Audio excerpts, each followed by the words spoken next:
We were talking about, we did the Declaration of Independence where we divorced ourselves from our mother country of Great Britain, and we fought a war, a revolutionary war against the British to try to separate ourselves politically from them. And we win, and we do. But now, during the war, we have to come up with what we're going to do. How are we going to govern ourselves? And the very first attempt for the United States of America at self-government is called the Articles of Confederation. That was the very first attempt of self-government by the United States.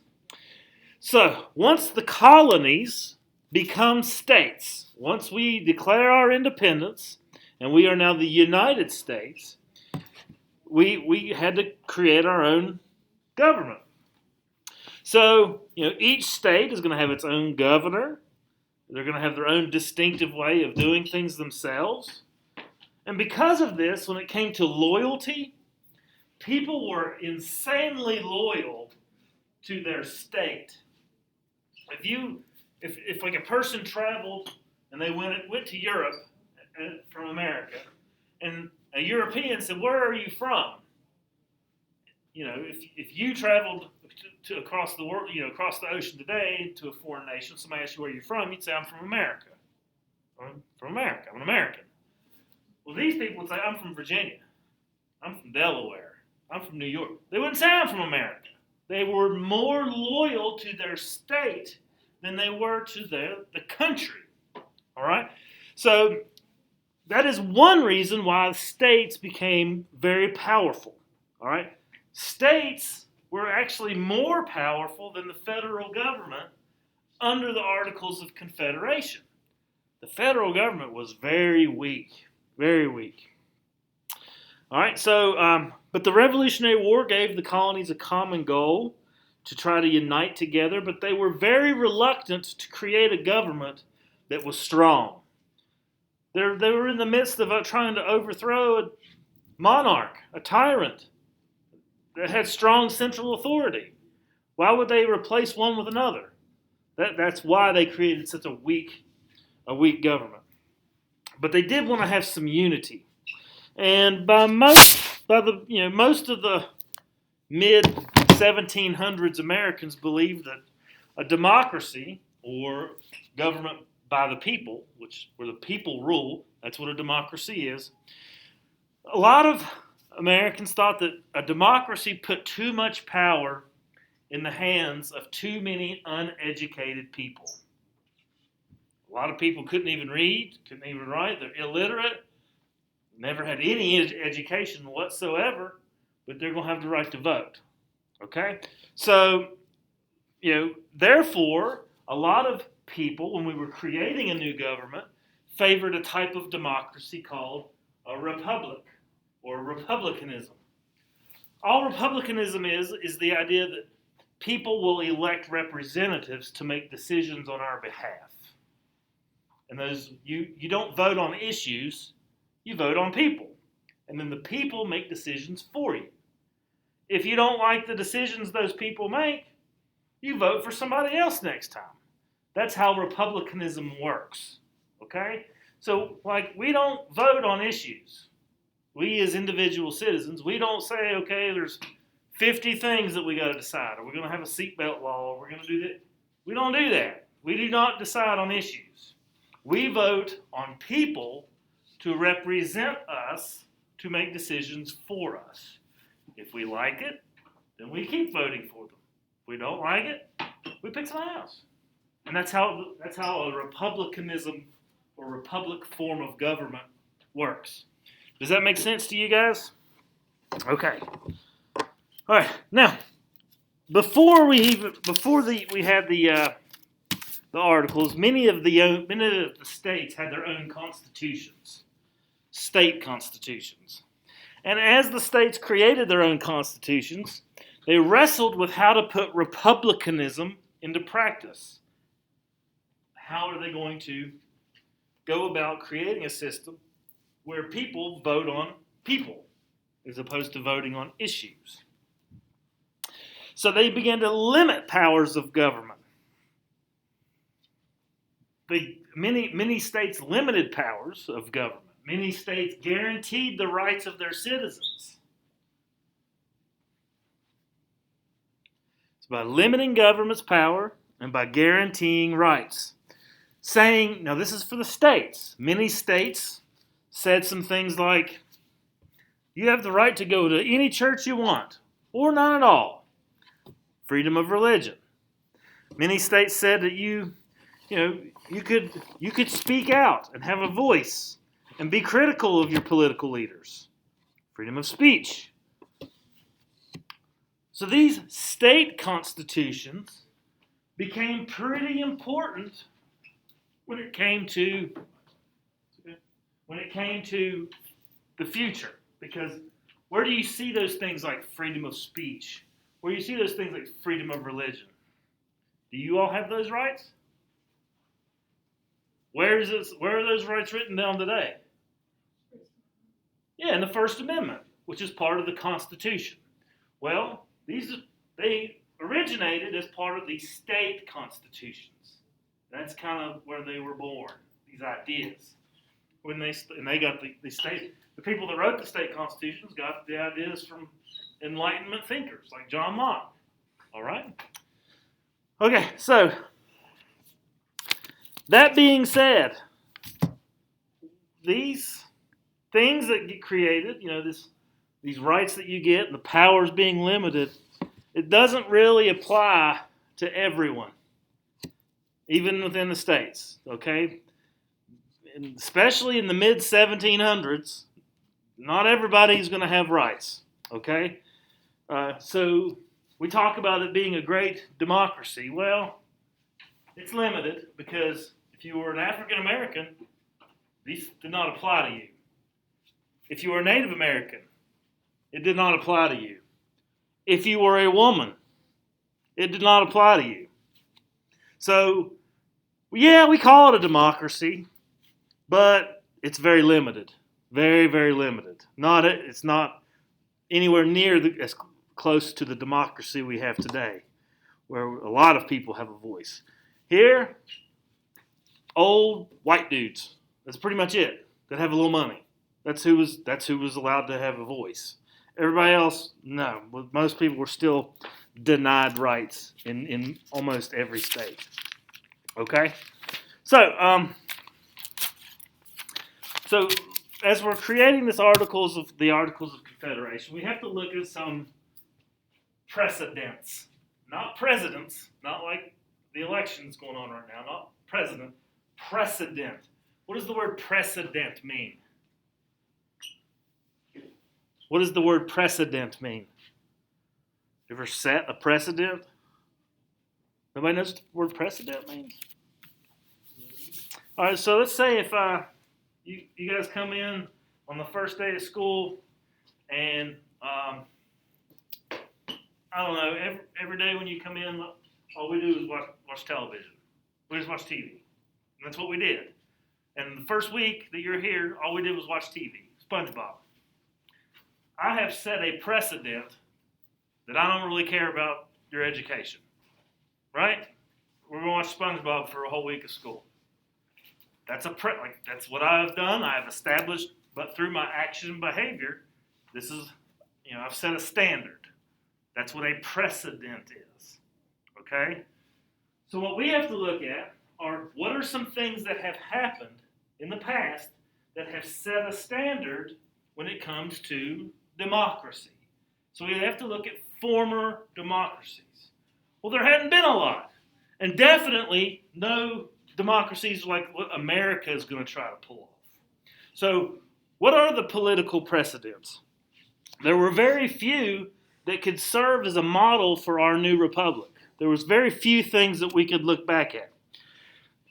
During the Middle Ages, look at over here on the far right, this is a painting. It's actually very large. A painting done by a guy named Raphael. It's called the School of Athens. And he painted it during the Renaissance in the 1500s. And it's all these are all Greek philosophers. Like you got Aristotle and Plato in the middle there, Socrates, Aristophanes, Euripides, Euclid. All of these are Greek thinkers.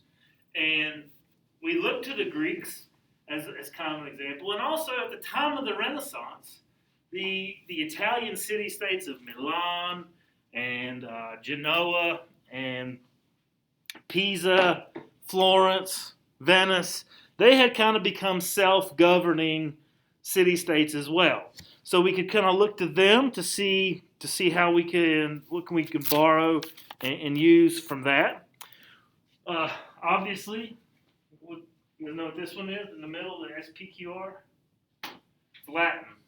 Do you guys know of any societies that use Latin? Say it again. No. The Romans, that's right. SPQR is the Senate and the people of Rome. That's what that means. Well, that's how it will translate to English, but it's like Senatus Popularium Quo Romana. That's like what I'm probably way off on my Latin, but that's kind of what SPQR, for the people, for the Senate and the people of Rome. The Romans did have a form of republic in that they had a Senate, okay? So we could borrow some certain aspects of that.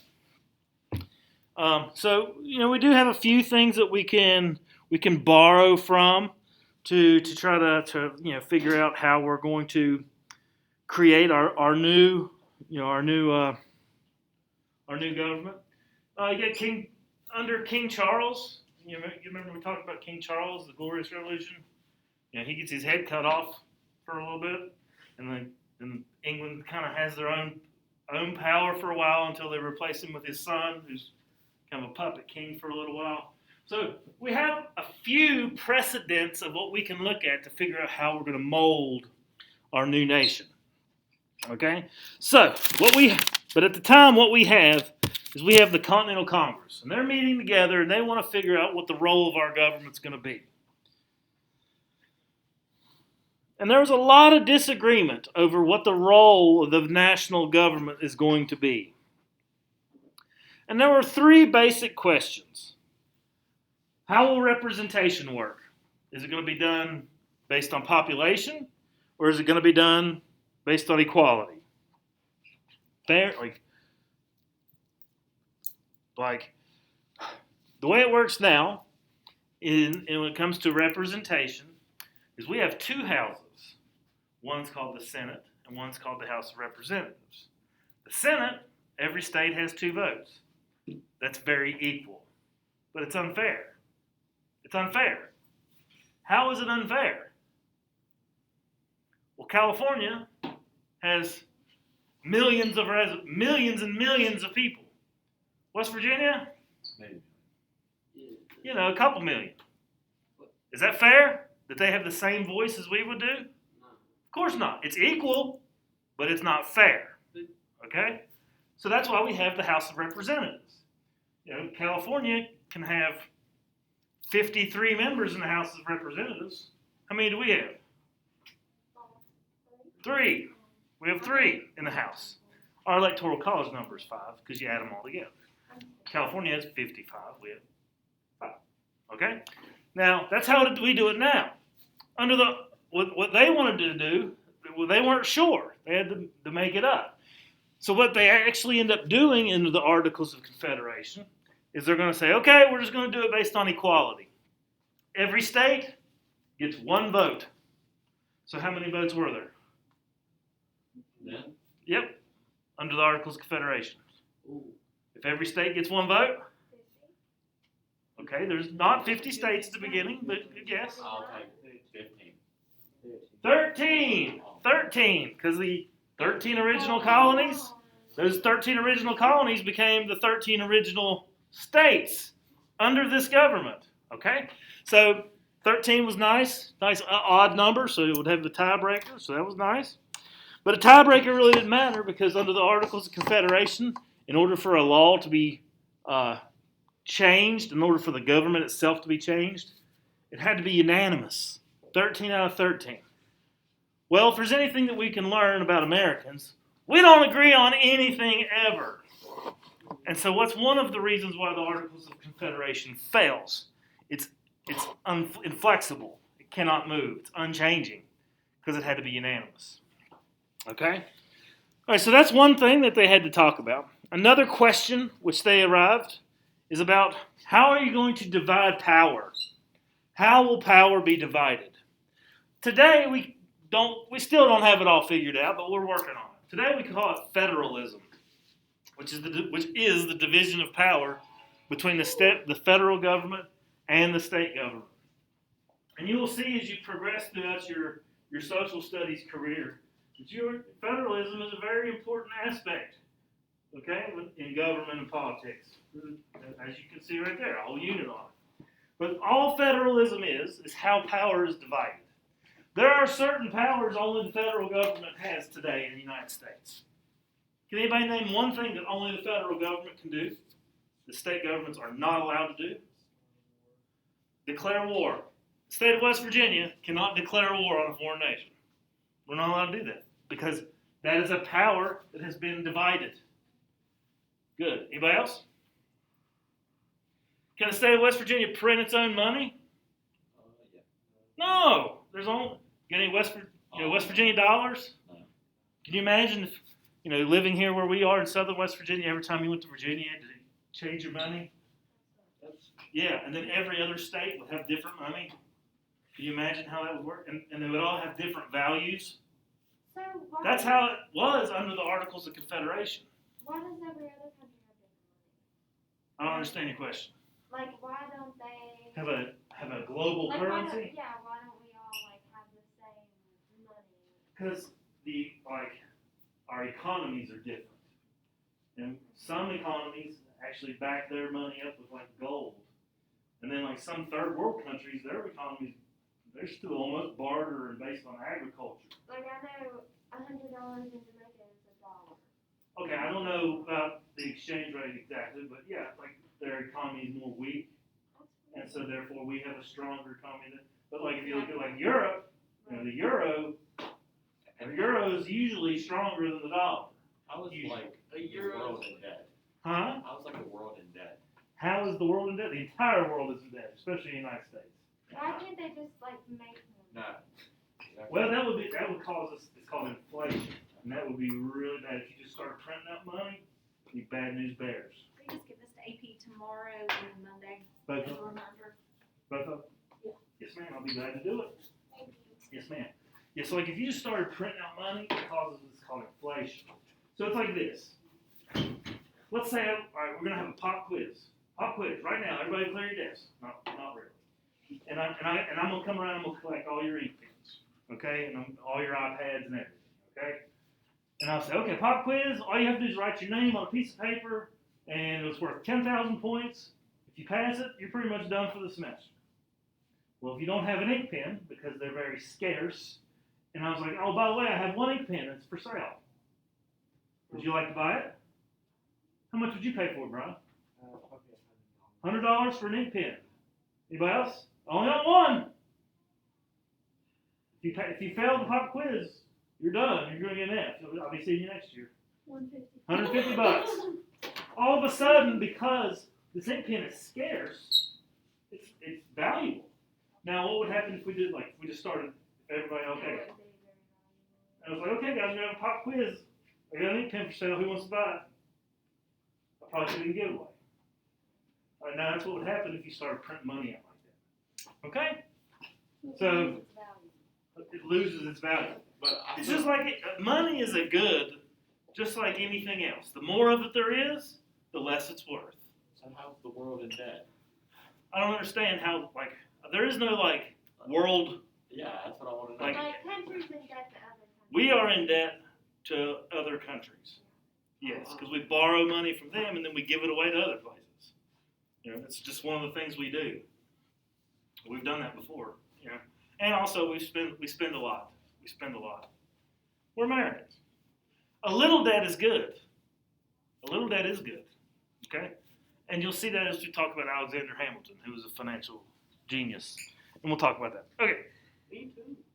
What else? You're a financial genius? Awesome. Can I have $20? Oh, you are smart. Okay. All right. So the other thing the Articles of Confederation had to deal with is what are we going to do with all the newly acquired land? Because we acquired a lot of land. Present-day states of Indiana, Ohio, Wisconsin, Michigan, all the interesting states in the election today, that was all newly acquired that we got from Britain as a result of the Treaty of Paris in 1783, which ended the American Revolution. So, the Articles of Confederation, it's called a confederation. What is the definition of a confederation? Here's one of your vocabulary words. What's a confederation? Or a confederacy? Just like the Confederacy. Sophie. An alliance permitting states or nations to act together on matters of mutual concern. That's exactly right. So it's kind of a loose association of states. Okay? And under a confederation, each individual state has more power and authority than the central government. So, like today, it's hard for us to understand because we'd be like, can you imagine the state of West Virginia telling the federal government what to do? No. But that's how the Articles of Confederation was. The federal government was intended to be weak. They had no power to tax. Imagine that. No federal taxes. Nobody paid them. Okay? Now, we can look at some weaknesses. There are many weaknesses of the Articles of Confederation. Well, before I do that, I think I skipped something. I want to talk about these land laws. Okay? One thing that they did good is what we're going to do with all that newly acquired land. Okay? And the Articles of Confederation made 2 land laws that were good, and they worked. Okay? The Land Ordinance of 1785 and the Northwest Ordinance of 1787. Those things were good. The Land Ordinance of 1785 established a way to survey the land. All right, so you got all this land that has Native Americans on it. It has, random squatter white people that have just showed up and are living there. And what the Land Ordinance of 1785 does is it comes up with a plan for surveying it. So they break it down into these little squares. Each one's like it's just a square. And each square had to have certain aspects, like there had to be a certain part of that town square that had to be set aside for a school. A certain part of that square had to be set aside for a government building, and then religious opportunity places, churches. So, and that was a successful thing. This model ended a lot of boundary disputes, and this model was the reason why a lot of the states of Indiana and Ohio, the reason why they look the way they do today, because of this law made by the Articles of Confederation all the way back in 1785. All right, so it was a good thing. The other land law that they created is called the Northwest Ordinance of 1787. What this does is this comes up with a plan by which new territory can become a state. Because, honestly, guys, we had all this land and it belonged to the United States, but the people that lived there, did they have a vote in the Articles of Confederation government? Did they get the vote? They had no representation. In essence, we, being the United States, we're treating this territory kind of like our own little colonies. And that's not very American. We didn't want to be treating other people like colonies, given that we were a colony less than 5 years ago. So what the Northwest Ordinance does is it comes up with a plan by which this territory that does belong to the United States can become a state. And it's pretty simple. Pretty simple. First, you got to have a judge, like a governor. So you get appointed a governor in your territory, a territorial governor. When that territory reaches 5,000 residents in a whole territory, so I want you to imagine an area the size of Ohio. When 5,000 people move there, then they can write a temporary constitution, a state constitution, even though they're not a state. Just so you know, guys, like Raleigh County has 30,000 people. Once the territory the size of Ohio got 5,000, then they could apply to write a constitution, okay?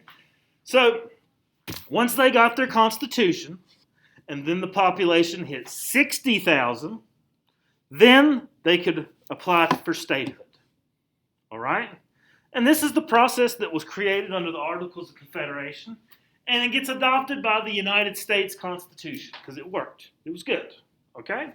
And this is pretty much how other states have, with the exception of West Virginia, has become part of the United States of America, okay? West Virginia's a little different because we used to be part of another state and we quit. We seceded. Okay, so that's two good things. That's really about the only two good things I can say about the Articles of Confederation because it was really bad. Really bad. No power to tax. Well, how else can a government get money? They could sell land, and that's really all they were allowed to do. They could sell land. So, as a result of not being able to tax, do they have any money? Never. Always short on cash. They could have an army. They could have an army. But what's the problem with that? How are you going to pay them? You're not. That's a major problem. Well, how big of an army do you think we can have with no money? How many of you guys want to sign up to work for free? I'd say they could get 15 people. You think you get 15 people? I'd say so. Maybe promise them something to eat. For a week or two, I'll go help out. But you're not going to have a very strong, capable, highly trained, well-provisioned military force in case somebody comes knocking on your door wanting to invade you, which is bad news. Or, what happens in the United States, if there's a rebellion that occurs from within, how are you going to stop it? And that's what happens, and that's one of the reasons why we no longer have the Articles of Confederation. We'll talk about that next time. All right, so it had no power to regulate foreign trade. An example here would be like, okay, we live in West Virginia. This bad example because West Virginia didn't exist then. Neither did Ohio, but that's what I'm using. What's the border between West Virginia and Ohio? The Ohio River, okay? Anybody ever seen it? Big river, large, big boats can go on it. But sometimes, there's sediment that builds up in the river, and you got to clear it out so that those large shipping vessels can, it's still navigable. You got to dredge the river out. Take sediment from one part and move it so that the river stays a nice deep level that will accommodate large boats. The state of West Virginia says, Ohio, you pay for it. And then Ohio says, West Virginia, you should pay for it. And what ends up happening? Nobody pays for it, and what happens to the river?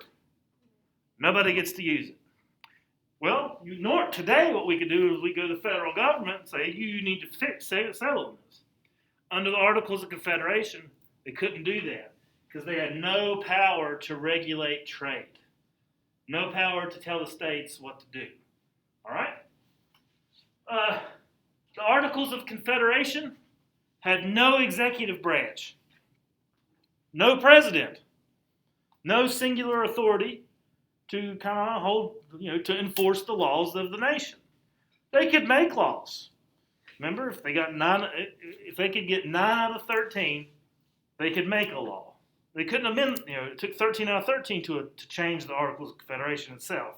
But to make a law, they just needed 9 out of 13. And they made all kind of laws. There was nobody to enforce them.